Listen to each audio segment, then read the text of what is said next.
L'arbre. L'arbre purifie l'atmosphère en absorbant du gaz carbonique et en rejetant de l'oxygène. Les arbres attirent la pluie.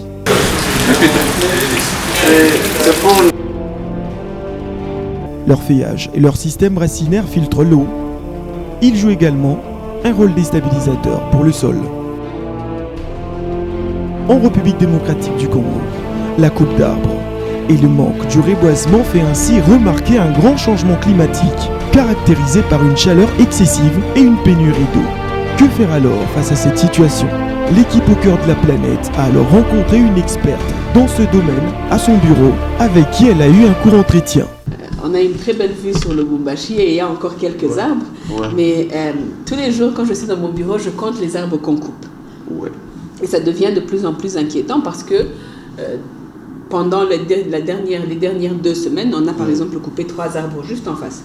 Et vous savez que l'arbre joue un rôle dans la réglementation du climat, c'est-à-dire quand il y a plus d'arbres, il pleut plus, il pleut moins, il joue un rôle important dans la désertification, la lutte contre la désertification. Beaucoup de pays voisins, au sud comme au nord, plantent des arbres pour se protéger du désert, pour que ces arbres évitent au désert d'avancer. Donc l'arbre joue un grand rôle, mais aussi les arbres fruitiers nous apportent à manger, mais ils apportent aussi l'ombre dans nos maisons, mais ils jouent aussi un rôle dans la lutte contre l'érosion. Ce sont là quelques rôles que joue l'arbre, mais il y a aussi un aspect un petit peu technique. Aujourd'hui, la communauté internationale a créé ce qu'on appelle le crédit carbone. Si je traduis ça en français simple, c'est-à-dire qu'on vous paye pour ne pas couper les arbres. C'est-à-dire que les grands pays, les pays où il n'y a pas beaucoup certains pays vont donner de l'argent aux pays qui choisissent de garder les arbres et de ne pas les couper. Pourquoi? Parce qu'un arbre vivant absorbe le carbone. Donc ça veut dire que si j'ai un arbre chez moi à la maison, j'ai 2 choix. Soit je le coupe et je fais le makala, ou bien je fais des planches, ou je le garde et il va continuer à absorber le carbone. Et vous êtes payé pour ça? Oui, c'est ce que les pays ont convenu. Maintenant, il y a des modalités techniques pour savoir comment vous allez protéger cet arbre, comment on va vous payer, à quelle ratio on va vous payer, mais c'est ça le crédit carbone. On vous paye pour ne pas couper vos arbres. Ok, merci. Vous êtes congolaise et puis vous vivez au Congo. Il y a une question là. On va demander à la population congolaise de ne pas couper l'arbre. Mais pensez-vous pas que c'est vraiment très compliqué pour un Congolais de ne pas couper l'arbre, d'autant plus que nous n'avons pas de source d'énergie. C'est l'arbre qui nous permet d'avoir du charbon et préparer. Est-ce que ce n'est pas demander trop à un Congolais de ne pas couper l'arbre? Je suis d'accord avec vous. Chez moi, on fait la cuisine avec le makala, donc je comprends l'utilité d'utiliser ces arbres-là. Alors, moi je suis avocate de formation. Il y a une théorie que certains chercheurs appellent la théorie du relativisme culturel. C'est-à-dire, je ne peux pas venir chez vous, copier votre loi et l'emmener chez moi. Quand je la copie, je dois l'adapter chez moi. Parce que si elle n'est pas adaptable, elle ne sert à rien. Et les juristes, on nous apprend que la loi n'est pas là juste pour avoir une loi. Elle est là pour faciliter votre vie et ma vie de tous les jours. Donc, oui, c'est une question très importante et très difficile parce qu'on ne peut pas dire à quelqu'un arrêtez de couper l'arbre pour faire le makala alors qu'il n'y a pas de gaz, alors qu'il n'y a pas d'électricité. Mais on ne peut pas non plus ne rien faire et dire on va couper tous les arbres jusqu'à ce qu'on ait l'électricité. Non. La position qui est la mienne et celle de certaines personnes, c'est que il faut, ça c'est l'extrême protection de l'environnement, ça c'est l'extrême non-protection de l'environnement. L'idée c'est d'aller progressivement en montant en diminuant ce non-respect et en augmentant ce respect. Tout doucement, on en arrivera à une balance. Le problème aujourd'hui, c'est tout le monde est d'accord, on doit protéger l'environnement. Mais le problème, c'est comment je fais le matin, qu'est-ce que je fais? Est-ce que je mange mon petit déjeuner que je fais sur le makala ou je ne le prends pas? Comme je l'ai dit premièrement, il faut qu'on comprenne, vous et moi, nous les spécialistes, vous les médias et toute la population, que c'est un voyage qui prendra du temps. Donc on y va doucement. Deuxièmement, il y a des petites actions qui comptent chaque jour. C'est-à-dire quoi? On a tous l'électricité à la maison quand on n'a pas le délestage. Apprenons à éteindre les lumières. Apprenons, quand on fait la cuisine sur le makala, apprenons à éteindre la braise après la cuisson. Après la cuisson, si on a besoin de bouillir l'eau, on n'a pas besoin de bouillir l'eau pendant 1 heure. On met la braise, l'eau bout. Quand elle bout, on enlève, on utilise, soit on éteint le makala ou on utilise quelque chose d'autre. Mais nos mamans, nos sœurs, moi-même, à la maison, vous laissez le makala là-bas pendant 30 minutes, il finit et puis après vous rajoutez un autre. Donc ce sont des petits gestes comme ça qui vont nous permettre de diminuer notre consommation de makala et petit à petit, en attendant que les autres institutions puissent mettre en place les alternatives, le gaz ou l'électricité. Mais il y a aussi certains jeunes congolais qui sont en train de créer des alternatives. Ils sont en train de créer, je sais qu'au Nord Kivu, ils ont créé le makala fait de compost, de déchets. Donc, c'est aux jeunes aussi de Lubumbashi et aux jeunes de toutes les autres villes de commencer à copier ces belles idées, parce qu'il n'y a pas de mal à copier quelque chose de bon. Donc, si ce jeune qui a eu cette belle idée à Goma, si les autres jeunes des villes de toutes les autres villes de la RDC le copiaient, que nos mamans, que les femmes qui sont à la cuisine diminuaient leur consommation de charbon et commencer à inclure un peu petit à petit ce mode alternatif, cette alternance, cette solution alternative au makala, et que ensuite les jeunes commencent à planter les arbres, petit à petit on aura un changement. On n'en est pas arrivé aujourd'hui en 1 année. Donc si la dégringolade a pris du temps, la restauration prendra aussi du temps, mais le changement commence maintenant.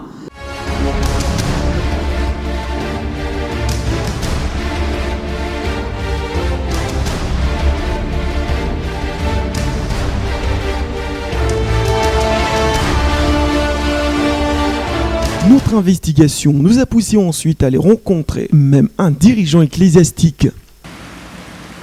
Dans votre église, est-ce que vous prenez le temps d'éduquer vos fidèles par rapport au changement climatique? Merci de la question. Lorsqu'il s'agit de parler de l'environnement, l'Église parle souvent au superlatif. Et nous voulons dire que l'environnement, le reboisement est très important dans la vie de notre société, de nos communautés. Voilà pourquoi l'Église s'implique dans l'éducation des masses, dans l'éducation des fidèles, pour que nous puissions protéger cet environnement, pour que nous ne puissions pas abattre les arbres en désordre, pour que nous puissions reboiser. Il y a une interdépendance entre l'homme et l'environnement, parce que vous connaissez les rôles, vous connaissez l'importance capitale de l'environnement, l'importance capitale des arbres dans la vie de l'homme. Donc les arbres règlent pratiquement l'écosystème, les arbres règlent le climat, les arbres produisent l'oxygène dont l'homme a besoin pour avoir la vie ici sur Terre. Voilà pourquoi l'Église continue et continuera à soutenir les autorités, le gouvernement. L'Église va continuer à éduquer ses fidèles pour le reboisement, pour la préservation de la nature. Alors, qu'est-ce que vous allez dire à toutes les églises, à toutes ces églises qui pensent que parler de sujet climat dans l'église, c'est aller au-delà de l'enseignement? Je ne sais pas, parce que si nous lisons dans la Bible, on ne voit pas quelque part où on doit éduquer les fidèles par rapport à l'affaire du climat. Y a-t-il quelque chose que vous allez dire qui contredirait par rapport à ce que les gens sont en train de dire? Je répondrai à cette question en disant qu'à toutes les églises, nous devons considérer les 3 aspects qui définissent l'homme. Donc nous devons aller au-delà des 3 aspects qui définissent l'homme. Nous avons l'esprit, l'âme et le corps.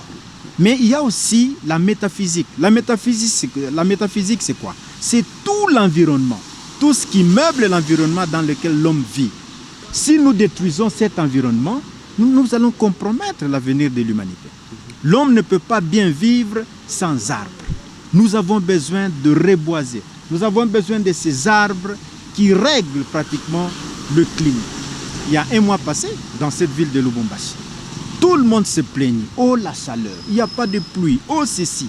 Mais là, nous avons ignoré que nous sommes les auteurs de notre propre destruction. Si nous continuons à couper les arbres, si nous négligeons le reboisement, l'humanité sera appelée à disparaître. Et avec la disparition de l'humanité, c'est l'Église qui va disparaître.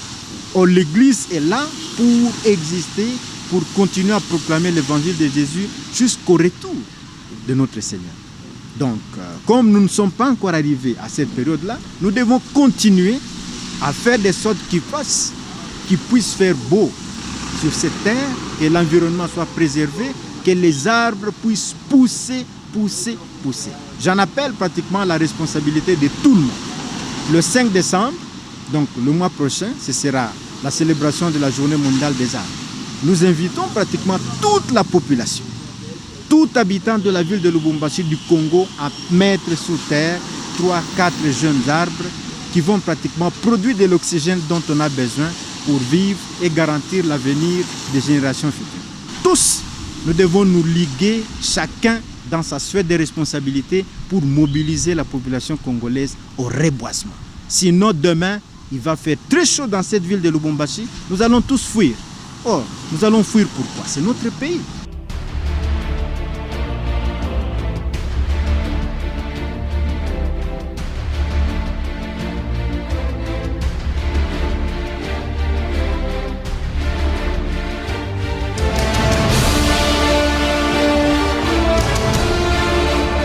Le responsable du jardin botanique de Lubumbashi nous a par la suite reçus dans son cadre. Il a aussi émis son point de vue à ces sujets. Oui, effectivement, peut-être les gens n'ont pas encore vraiment pris au sérieux le problème du changement climatique, puisque jusque-là, vraiment, les gens ne comprennent pas encore ce qu'est un changement climatique. Mais du moins, les effets font que les gens puissent venir acheter des plantiers pour... il y a maintenant une nouvelle culture. Il y a des gens qui lotissent maintenant. Oui. Hein? Donc à l'époque, ce sont des entreprises qui construisaient et embellissaient les parcelles. Mais maintenant, c'est maintenant les gens eux-mêmes, les individus, qui commencent maintenant à construire. Et comme ils construisent, ils veulent aussi avoir tout autour de leur maison un bon environnement, un bon milieu entouré de plantes. Donc des milieux là verts. Alors, il y a aussi l'intérêt, les gens font maintenant des fermes. Oui. Alors avec ces fermes là, alors ils aimeraient avoir des plantes qui connaissent l'intérêt direct. Au lieu que ce soit les arbres du naturel, les arbres de nos forêts, et ils ne comprennent pas, ils ne maîtrisent pas, mais les plantes qui sont déjà connues dans la culture, pour leur bois, faire des planches, et pour les arbres qui donnent des fruits qu'eux peuvent manger directement ou amener à faire par exemple des usines, pour transformer les fruits en jus. Et il y a aussi d'autres plantes, des autres arbres qui sont des arbres médicinaux. Oui. Donc ça peut aussi les aider à avoir des matières premières pour enfin fournir, enfin de faire des médicaments. Donc c'est autour de cet intérêt que nous voyons les gens venir maintenant acheter les arbres pour mettre dans leurs fermes, dans les espaces, ou bien tout autour de leur maison pour embellir leur milieu. Okay, maintenant, la question aussi, je me demande, est-ce qu'un individu peut venir chercher un seul arbre, quelqu'un qui se dit, je veux contribuer peut-être à la lutte contre le réchauffement climatique, contre le changement climatique, qui se dit, il faut noter ce mutu. Est-ce que mutu est mort? Peut-être quoi tout le monde a mutu mort. C'est bien, pas qu'à ma ferme. Personnellement, je viens, nous besoin de Mikindi. Est-ce que c'est possible? Non, c'est possible. Je vous ai dit qu'il y a deux catégories.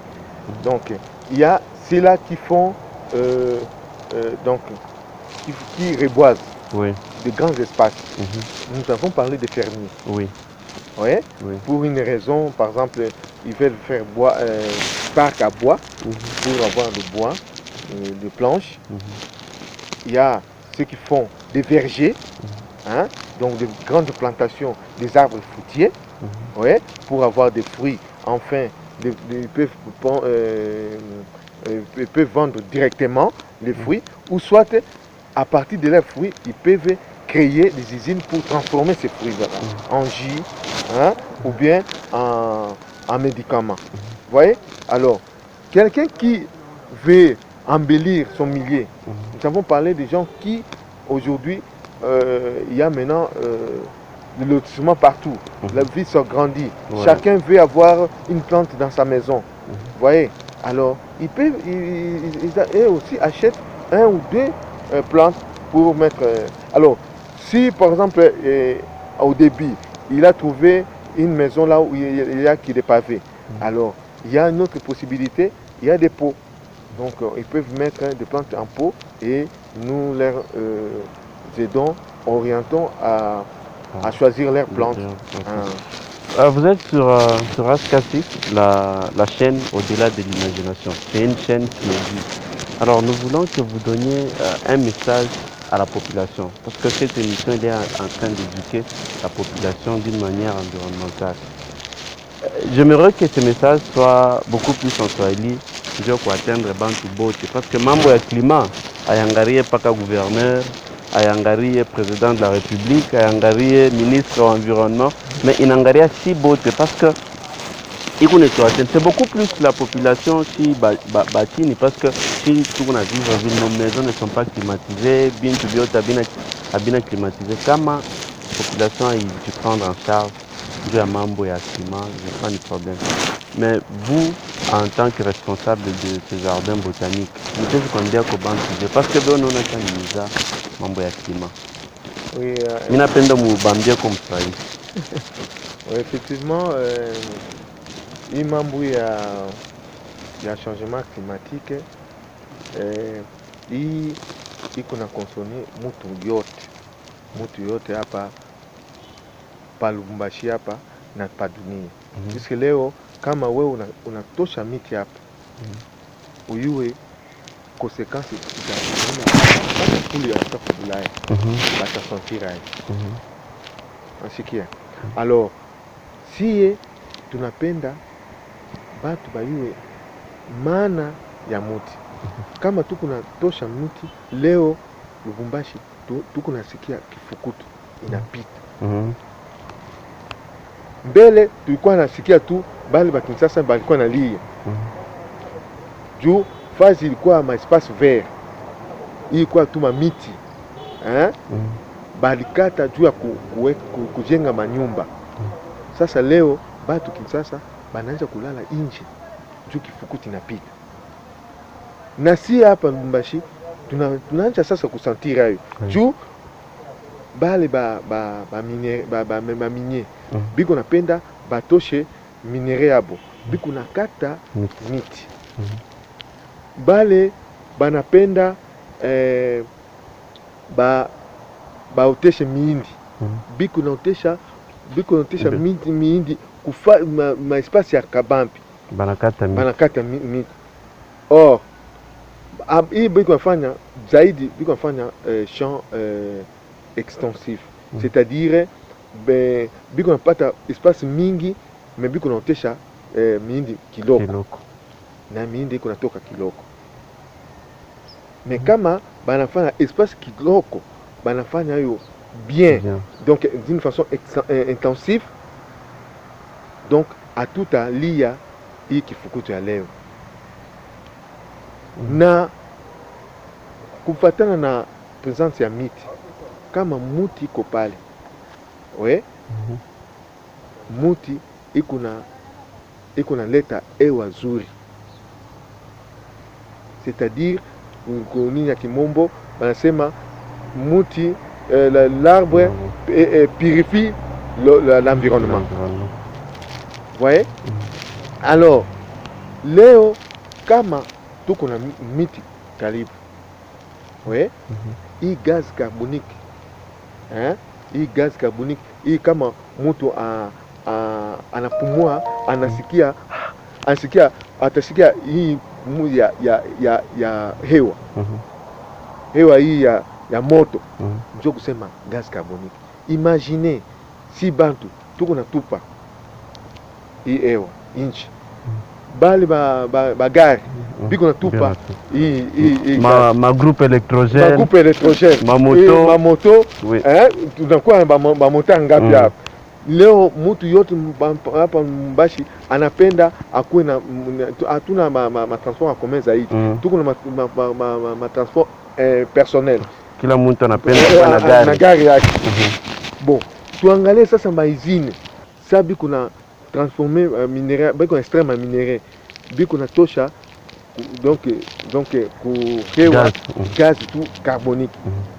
Hii yote kama muti haiko pale juu ya yeye kumeza yote njo kuturudishia hii tunasema oxygene, njo tutaona tunaanza kulia kifukutu na mamalari inakuwa mingi nayo zaidi. Utaona leo mvula inaanza, tunaanza kulia unaenda katika tuba no kule inakuwa inondation, maji inaingia batu kumunyu juu muti tuisha tosha muti yeye njo iko saa machine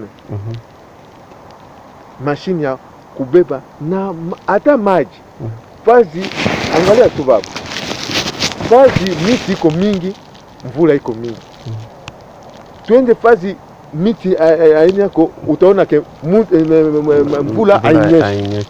Donc il faut que relativité muti, présence ya muti na mazingira.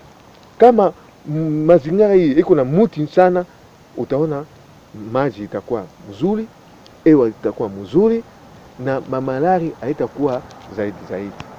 Ndio hii tulipenda batu bayue au-delà ya muti iko tuletea chakula, muti iko tuletea dawa, me iko na fanya ke mazingira yetu ikuwe safi, ikuwe na hewa bora juu tuishi mzuri.